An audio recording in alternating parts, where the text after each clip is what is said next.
আমি এখন আছি চাঁদপুর হলিপুর। এই কোয়ের ফল দিয়ে আসতে হয়, এখানে লাউ এভাবেই খেতে হয়। এবার দেখাচ্ছি, দেখুন এগুলো আপনি কত করে বেছেন লাউ?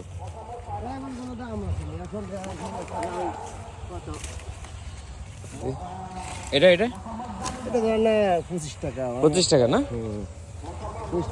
লাউ কত এটা বিক্রি করবেন? 30 টাকা না? এনে কয়টা? এটা কত বেচবেন? এটা যেহেতু কাকা লাউটা এটা কত বেচবেন একদম?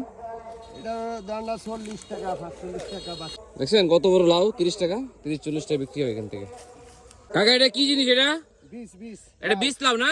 এটা দেখে তো এটা হাত দিয়ে উঠান তো, কত বড়, কয় কেজি হবে এটা আনুমানিক? কমপক্ষে 8 থেকে 10 কেজি। 8 থেকে 10 কেজি না? বীজ লাউ 10 কেজি। 10, হ্যাঁ, অনেক বড় দেখা যায়।